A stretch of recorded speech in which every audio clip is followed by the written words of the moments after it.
Good morning, USA, and welcome to another episode of the Bernie or Bust Show. Unshaved, unbathed, unedited, and unscripted. Today we're in for a treat. We're looking at Bernie the Warrior. Let's just jump right in. You talked about the big mistake in Iraq and the surge. The truth is, the big mistake, the huge mistake, and one of the big differences between you and me, I never believed what Cheney and Bush said about Iraq. I voted against the war in Iraq and helped lead the opposition. And it's sad to say, I kind of, had the feeling that there would be massive destabilization in that area if we went into that war. As the former chairman of the Senate Committee on Veterans Affairs, I want to pick up on what Pete said. We cannot express our gratitude to all of the men and women who have put their lives on the line to defend us, who have responded to the call of duty.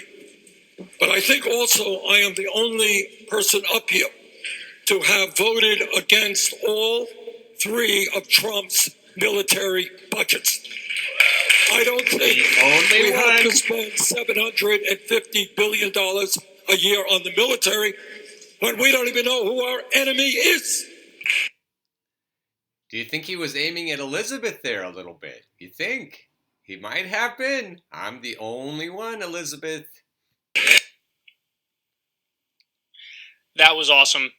And that was a very, very, very subtle dig at Elizabeth Warren as well, which is exactly the kind of digs I'm in favor of when it comes to her. You gotta be a little more careful because she's a closer ideological ally with you than anybody else, okay? And they have done some awesome tag teams against other people, which you love to see it.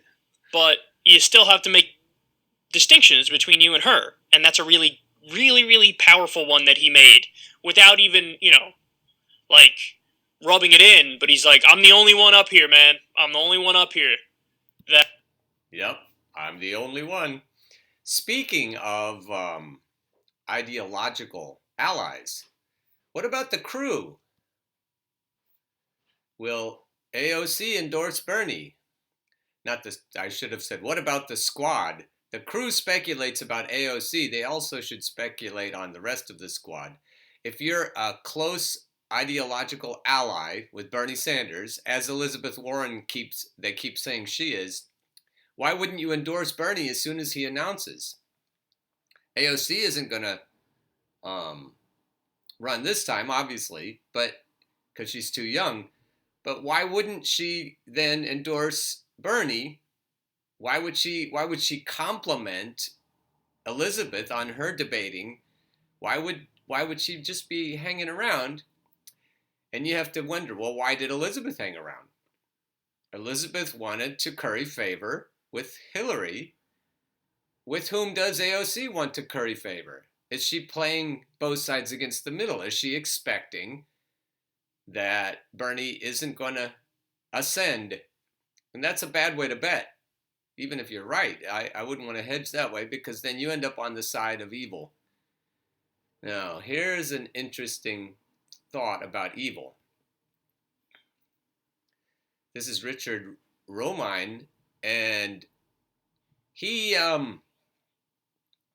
talking about the darkness of supremacy, of white supremacy, and he's arguing against the red team.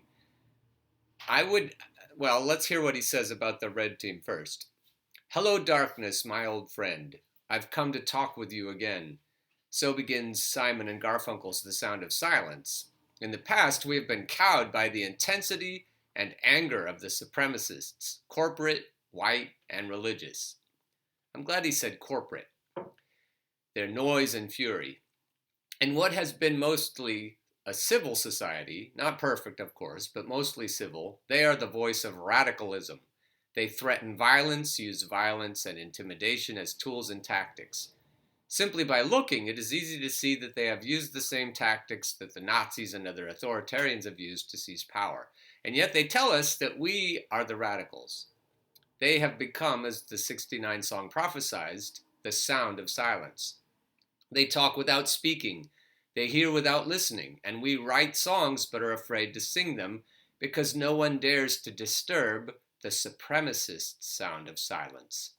Their silence, like a cancer, grows as it attempts to destroy our democracy, our nation, our earth. It is only when we are silent that their cancer can spread. Because for all of the times they will scream at us how they seek to protect the Constitution, they, in fact, must destroy its heart to prevail. That all men and women are created equal, and that our government is a majority for and by the people, and it cannot stand if they are to win. That is the party they always leave out, or that is the part they always leave out. Today is the day we begin to end the silence. We do it by using what we have. So many of you have answered my posts with incredible pieces of your own, brilliant and well written. We must begin to post the truth not from just one of us, but from all of us. To use your talents, your abilities to spread the truth, to end the silence built by their noise. While they focus on a Rush Limbaugh, we build a tsunami of truth, ethics, and logic. We break their sound of silence and send the truth to everyone we can. That is the basis of foundationism. It is not a great leader that takes us to where they want to go. It is a great wave of great people, each contributing their talents and abilities to all go to the same place in their own ways. That is how we win out over the supremacist sound of silence with a tsunami of truth, of logic, and of ethics. That is the vision that we can build. So he did say corporatists. We are a tsunami of goodwill and power against the corporatists. Basically, we do no harm and take no shit. And that's what we all need to figure out with regard to Bernie. That's why I put a yellow vest on Bernie.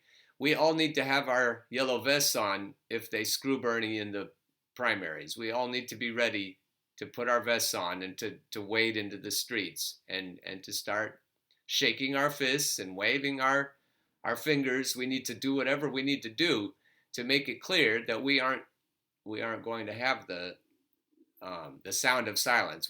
We will be silent no longer. This is getting serious. It's going to get a lot more serious over the next few months, and so we need to pay attention. And Bernie, he said he's the only one who voted against all three of Trump's military budgets. He's also the only one who keeps talking about corporations as the enemy. He keeps talking about the big money interests as the enemy, the same enemy that George Carlin talked about. Elizabeth Warren doesn't talk that way. And if she's his closest ideologically aligned person, then it's clear there is just nobody else.